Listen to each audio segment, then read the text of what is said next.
Oh halo, aku Vivi. Di video ini aku akan menceritakan serunya main games Mini World bersama anak-anakku. Menurutku game ini cukup aman dimainkan sama anak-anak. Bisa melatih kreativitas, apalagi kalau mainnya bersama saudara, kakak atau adik.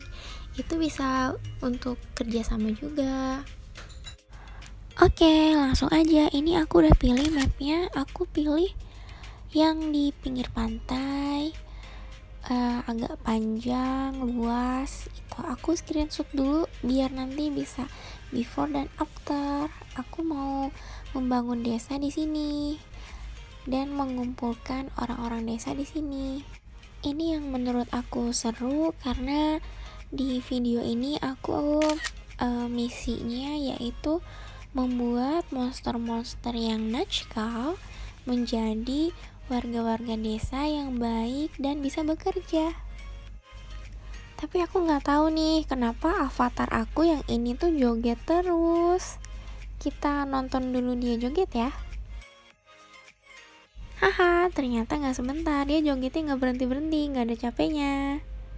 Kita skip aja langsung ke berikutnya. Oke, aku akan berkeliling di pulau ini. Aku mau menentukan di mana aku akan membangun rumah utama, rumah penduduk desa, menentukan letak peternakan, dan tempat nanti menanam gandum. Tapi aku skip aja ya, biar cepet. Kita langsung ke bagian memancing monster-monster datang dan membuat mereka berubah menjadi warga desa yang baik. Nah, ini foto before dan after petanya ya. Aku sudah menentukan di mana letak-letak rumahnya, peternakannya. Kalian bisa lihat deh. Nah, seperti ini pedesaannya. Sekarang mari kita lihat isi di dalam rumahnya ada apa aja. Ini juga aku udah buka room, jadi 2 anak aku sudah ada di room ini. Tuh kan, chatnya aja udah kelihatan. Anakku ngajakin aku makan. Mungkin dia bisa lihat kalau hunger bar aku berkurang, jadi dia nawarin aku makan. Jadi aku mau makan dulu, nanti kita lihat-lihat isi perumahan di desa ini. Oke, ini rumah penduduk desa yang pertama. Dindingnya aku buat dari batu dan pasir. Satu rumah penduduk aku isi dengan 3 penduduk desa. Jadi aku sediakan tempat tidurnya 3. Ini rumah yang kedua, temboknya terbuat dari pasir aja. Oh tidak, ini kayaknya ada yang masuk ke room, tapi bukan anakku. Jadi aku kan buka room itu untuk 3 orang. Anakku belum masuk, jadi ini ada orang lain yang masuk. Tapi ini anakku yang perempuan nih kayaknya mau nge-kill, jadi aku mau tutup room aja. Oke, sekarang aku sudah buka room lagi untuk 3 orang. 2 anakku udah masuk. Persiapan kita buat merubah monster yang natskal menjadi produk yang baik udah siap. Kita menunggu malam hari dulu. Nah, jadi untuk memancing agar si Boarman datang dan si monster lain yang suka bawa panah, itu aku nggak tahu namanya, kita harus menyediakan api unggun, lalu di atasnya kita bakar daging mentah, boleh ikan, boleh ayam, boleh apa aja yang mentah. Nanti si monster-monster itu akan datang. Nah, itu dia monster-monsternya sudah datang. Aku mau ngumpet dulu, aku takut. Sambil bersembunyi, aku mau mempersiapkan palu tulang sihir seperti ini. Jadi nanti yang bertugas itu anak aku yang laki-laki. Nah, anakku yang perempuan tuh, dia juga ketakutan, jadi aku mau tutup pintunya. Mungkin aroma daging bakar itu membuat monster-monster berdatangan. Mereka bersenang-senang, jadi mereka berjoget. Saking lelahnya berjoget, nanti mereka akan tertidur. Nah, proses ini yang membutuhkan kesabaran dan juga butuh waspada juga, karena kadang ada yang tidak tertidur. Nah, dia akan mengganggu proses perubahan ini. Jadi harus ada yang menjaga. Nah, di situ posisinya anak aku yang laki-laki yang berjaga-jaga. Setelah monsternya semua tertidur lelap, lalu pukul mereka dengan palu. Oke, kita lihat proses yang sangat menakjubkan dari kekuatan palu tulang sihir ini. Oke, pukul. Wah, ini pasti satisfying. Aku mau ulang ah. Pukul. Pukul.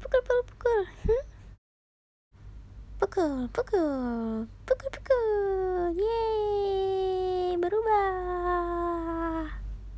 Nah, setelah mereka berubah menjadi manusia biasa, mereka akan lapar. Jadi kita harus menyediakan roti. Setelah rotinya dikasihkan ke manusia ini, otomatis dia akan memiliki nama. Oke, orang yang pertama namanya Alex. Aduh, yang kedua nggak tahu deh ini. Dikasih roti langsung kabur. Orang yang kedua kayaknya dia nggak lapar deh. Nggak ada tanda minta roti soalnya. Aku pukul aja deh. Oh, itu orang yang kedua namanya Putra. Dia nyari-nyari kasur, dia udah ngantuk. Tuh lagi muter-muter nyari tempat tinggal. Nah, ini aku pukul orang ketiga namanya Andi. Halo Andi.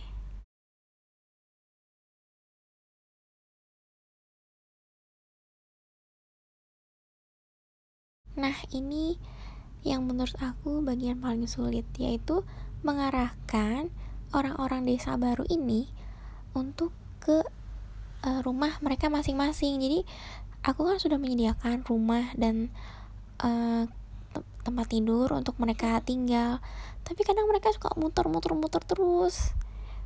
Nah, ini tugas anak-anak aku nih, karena aku gak bisa ngarahinnya, harus didorong-dorong dengan paksa. Oh iya, aku juga gak tahu nih kenapa mini world aku tuh gak ada suaranya. Jadi kita gak bisa menggunakan speaker, karena emang gak tahu, mungkin lagi error atau kenapa. Mungkin nanti bisa berbunyi ya. Tuh kan, ini proses yang paling lama, mengarahkan orang-orang baru ini untuk ke rumah mereka masing-masing. Tuh yang satu malah nyasar ke rumah utama. Itu rumah utama yang terbuat dari kayu, itu rencananya mau jadi rumah kepala desa gitu, tapi belum jadi lantai 2-nya, karena aku udah pengen cepet-cepet bikin villager, membuat orang-orang desa biar ramai desanya. Oke, ini udah pada tidur, Putra dan Andi di rumah yang terbuat dari pasir. Tinggal satu orang lagi untuk tidur, biar nanti semuanya bisa tidur. Aduh, kayaknya ini siapa ya namanya? Dia kayaknya bakal tidur di sini deh, di rumah yang ini. Gak apa-apa sih. Nanti karena kalau walaupun dia tidurnya di situ, nanti bisa dipindahin, bisa diatur lagi. Wah, anakku kasih aku pedang besi. Makasih anak ganteng. Bisa dilihat ya, aku di sini masih pengrajin besi, tapi belum melebur besi karena aku nggak pernah mining. Agak serem kalau harus ke gua-gua gitu. Ya, si Alex sekarang udah tidur di rumah kepala desa, tapi nggak apa-apa deh. Sekarang kita semua mau tidur. Nanti besok kita lihat orang-orang desa ini bisa bekerja sebagai apa. Besok setelah pagi, orang-orang yang baru itu akan diberikan kapak kalau mau jadi penebang pohon, atau cangkul kalau mau jadi petani. Nanti kita lihat mereka mau jadi apa.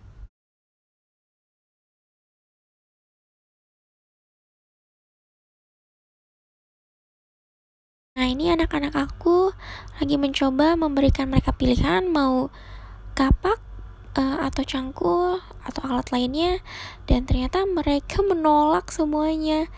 Jadi nggak tahu nih, kayaknya orang-orang baru ini nggak bisa bekerja.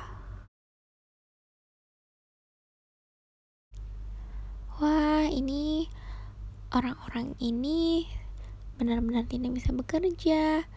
Mungkin karena mereka terlihat seperti anak-anak ya, jadi mereka hanya bermain-main, berlari ke sana ke sini. jadi nggak bisa dibuat menjadi pekerja. Oke, karena 3 orang ini tidak bisa menjadi pekerja, jadi aku dan anak-anakku akan membuat orang-orang desa lagi yang baru nanti malam. Nah, ini percobaan yang kedua. Sudah ada bermain yang ada di api unggun, menunggu tertidur. Nanti aku akan memukul dengan palu agar dia berubah menjadi manusia. Oke, sekarang aku udah siap untuk memukul palu ini ke si Borman. Oh tidak, sepertinya ritualnya gagal. Ada Borman lain yang mengganggu Borman yang udah tertidur, jadi kita harus ulang. Nah, ini anak laki-laki aku lagi nggak tahu deh, bingung juga tuh lagi apa, mungkin sedang mengarahkan mereka ke kembali ke api unggun agar tertidur, tapi sepertinya agak kesulitan. Aku mau bantu juga nggak tahu harus gimana, jadi aku mau tunggu si aja di sini. Oke, itu si Borman yang membawa panah udah mulai berjoget-joget lagi. Kita tunggu sampai dia tertidur. Kira-kira lagunya apa ya? Itu jogetnya kayaknya seru banget. Sayang sekali, ini speaker aku nggak nyala, jadi nggak tahu itu lagi lagu apa. Aduh, ini Borman yang ini kok kebal banget kayaknya. Lama banget nggak tidur-tidur. Aku sampai maju mundur, maju mundur. Akhirnya tidur juga. Oke, rasakan ini. Rasakan. Yeay, berhasil. Wah, dia langsung lapar. Wah, ada Borman yang lain. Wah, dia langsung kabur. Aduh, siapa itu namanya? Rafli.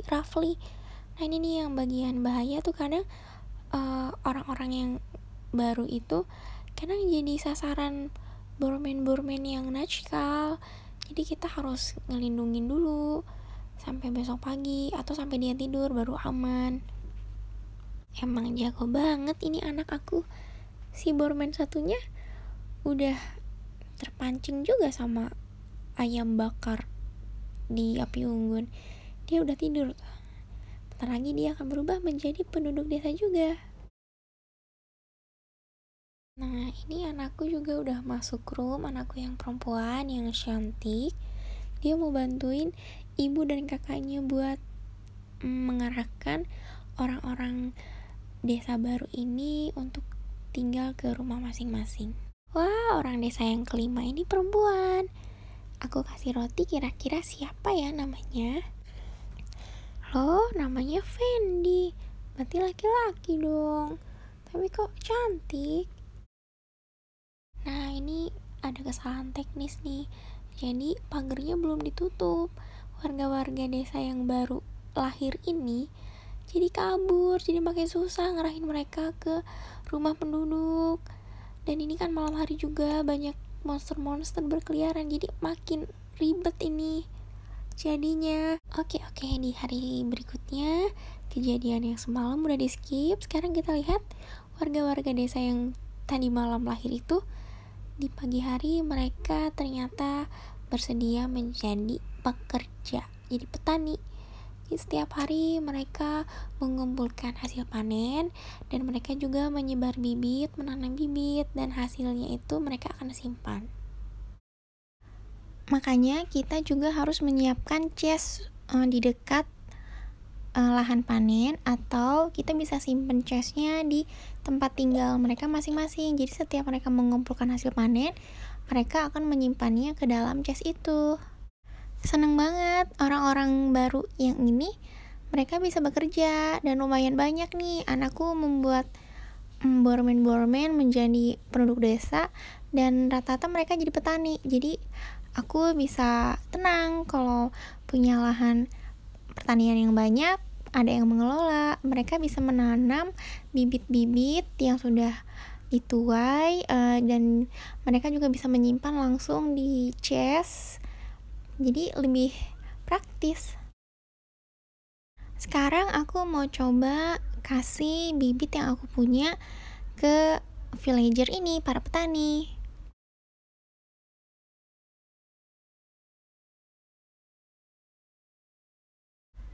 Hai Rizky, nih aku ada bibit, tolong ditanam ya. Wah, Rizky sopan sekali, terima kasih Rizky. Jarwo, kamu mau bibit juga? Ini buat kamu, tolong ditanam ya. Nah, ini Rafli juga, tolong ditanam bibit gandumnya. Oke, ini Jarwo kayaknya minta lagi. Ini Jarwo. Oke, selamat bekerja, terima kasih banyak. Petani-petani ini rajin-rajin sekali. Hari ini aku akan mengikuti mereka melakukan apa. Aku ikutin terus.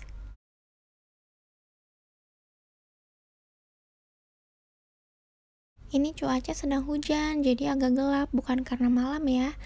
Nah, ini petani-petani pada pulang, mau tidur kayaknya. Bukan, mereka mau menyimpan hasil panennya di chest tuh. Udah tersimpan, wah banyak banget hasil panennya. Hebat, makasih para petani. Sekarang aku mau cek lahan pertanian aku yang di samping rumah kepala desa. Ya, yang di sini masih kosong. Lahan pertaniannya nggak ditanamin bibit dan chestnya juga masih kosong. Ya sudah, sekarang aku mau lihat. Oh, itu ada para bocil. Mereka mau ngapain ya, bocil-bocil? Apa nih? Kok tiba-tiba speakernya nyala? Wah, bunyi. Mereka lagi pada ngobrol, ini seru banget.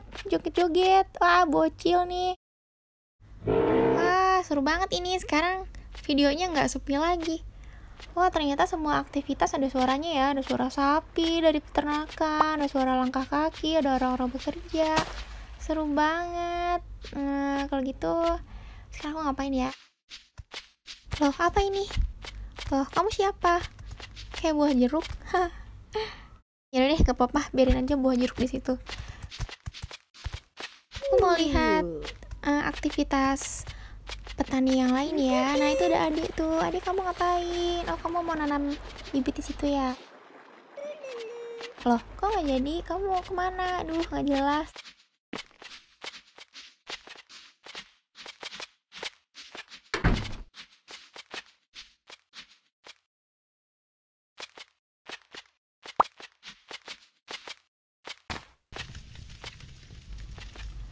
Ngapain lagi ya? Aku bingung nih mau ngapain. Oh, itu ada si kelon. Ternyata si buah jeruk namanya kelon. Oke, selamat nggak ngapa-ngapain kelon. Nah, aku mau ngambil api unggun. Aku mau simpan di sini. Soalnya api unggun itu membuat para penduduk desa senang. Mereka suka berkeliling, berjoget-joget di situ. Kita lihat ya, siapa yang mau joget di situ. Aku mau mampir deh ke rumah penduduk yang ini nih. Ini rumahnya terbuat dari tanah ya. Loh, kok kasurnya ada tanda tengkorak? Berarti yang tinggal di situ, yang pernah tidur di situ sudah meninggal. Aku malah kepencet tidur di situ lagi. Siapa ya yang meninggal ya? Nah, sudah ada kan yang bersenang-senang, menari-nari, menjoget-joget di tengah api unggun. Tapi ternyata para bocil-bocil yang tidak punya pekerjaan. Ya, kita mampir ke rumah kepala desa, yaitu aku sendiri. Kita langsung ke lantai 2. Ada apa ya? Loh, kok jadi pemakaman sih? Buat tulisan penduduk desa yang sudah meninggal. Nih, yang pertama ada Handoko, yang diam bekerja, bla bla bla. Ini yang kedua, siapa ini? 3 orang yang sudah meninggal. Dulu mereka pernah jadi penduduk desa tapi meninggal, tapi biasanya itu karena dibunuh deh. Seru banget. Tapi lebih sedih lagi karena lantai 2 rumah kepala desa kenapa jadi makam, kan horor ya. Ini pasti perbuatan anakku nih. Nah, harusnya ini lantai 2 itu untuk mengawasi para penduduk dari kaca yang super luas ini, melihat aktivitas. Terus di sebelahnya juga melihat pantai, sunset, indah. Oke deh, kayaknya cukup videonya. Semoga desa ini menjadi desa yang makmur, subur, aman, damai, tenang, rajin menabung dan tidak sombong. Oke, ini tuh avatar aku saking senangnya dia joget-joget lagi. Oke, sampai jumpa di video berikutnya. Sepertinya video berikutnya aku akan tetap main mini world ini karena seru sama anak-anak. Terima kasih sudah menonton. Jangan lupa di like dan subscribe. Bye bye.